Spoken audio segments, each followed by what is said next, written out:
In today's video, I'll be constructing an electromagnetic and conduct an experiment to test its magnetism. You will need a wire, a nail or screw, and a battery. Magnetism is a fundamental physical phenomenon that refers to the attractive or repulsive force exerted by certain materials, known as magnets, on other materials with magnetic properties. Magnets have the ability to create a magnetic field around them, which is a region where magnetic forces are experienced by other objects. Magnetism is one of the essential forces in the universe alongside gravity and the electromagnetic force. Using an electromagnetic is a fantastic way to demonstrate the concept of magnetism to students in my classroom. Magnets have poles, north and south, and can attract or repel certain materials. Electromagnet can be used as a temporary magnet created by the flow of electric current through a wire. Using a nail or screw as the core and insulted copper wire. Wind the wire around the core, creating multiple loops. The wire will act as a coil when connected to a battery. Electromagnet attracts small iron objects like paper clips or nails, and it can be turned off by removing wire This shows a temporary nature of electromagnet. When the current flows through the wire, it generates a magnetic field around the coil, turning the core into a magnet. The strength of the electromagnet can be controlled by the amount of current flowing through the wire. When electromagnet loses its magnetism, when the current is turned off, because there is no longer a flow of electricity to generate the magnetic field.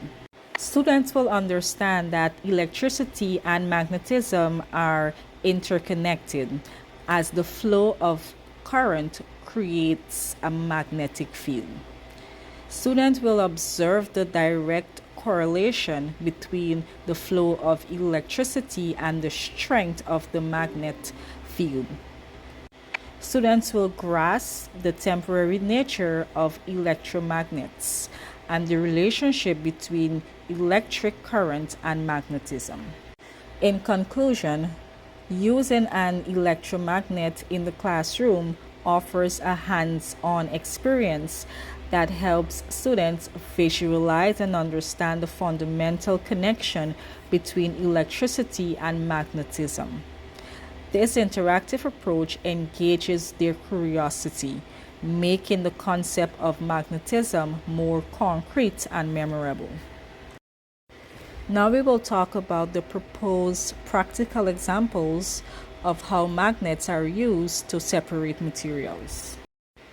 First, we have separation of ferrous metals from non-ferrous metals. In recycling facilities, magnets are used to separate ferrous metals containing iron from non-ferrous metals such as aluminum, copper, and brass.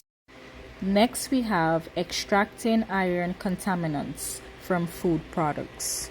In the food industry, magnets are used to remove iron contaminants from food products. For instance, magnets are positioned above conveyor belts in processing plants. As the food products pass underneath, any iron contaminating particles are attracted to the magnets and removed from the product stream. Now we have magnetic filtration in liquids. Magnets are used in filtration systems to remove small magnetic particles from liquid.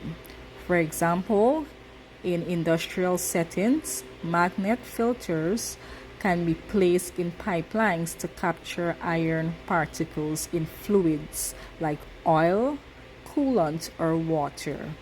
This prevents the particles from causing damage or contamination. Lastly, we have magnetic separation in mining and material processing. In the mining industry, magnets are employed to separate magnetic materials from non-magnetic ones. This is particularly useful for separating materials like iron ore from waste rocks or separating valuable materials from the gas.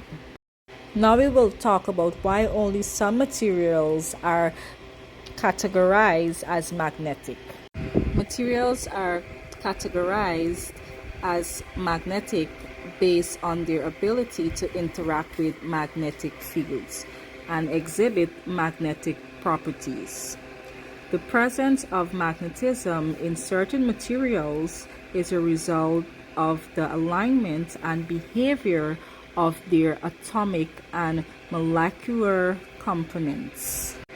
Next, we have atomic structure and electron configuration. The magnetic properties of a material are influenced by the arrangement and movement of electrons within its atoms or molecules. Materials with unpaired electrons, especially those with unpaired spins, tend to exhibit magnetic behavior. Next, we have paramagnetism and spin alignment. Paramagnetic materials also contain unpaired electrons, but their atomic and molecular magnetic movements are not naturally aligned. When placed in an external magnetic field, the magnetic movements of the unpaired electrons align to some degree, causing the material to become magnetized weakly. Examples include aluminum and oxygen. Lastly, we have magnetic susceptibility. Materials with higher magnetic susceptibility are more prone to becoming magnetized when exposed to an external magnetic field. This susceptibility is influenced by the nature of the material's electrons configuration, atomic structure, and the presence of unpaired electrons. In conclusion, the magnetic behavior of materials is determined by their atomic or molecular structure, electron configuration, and the presence of unpaired electrons. Not all materials possesses the necessary characteristics for magnetic behavior, which is why only certain materials are categorized as magnetic. Thank you for watching.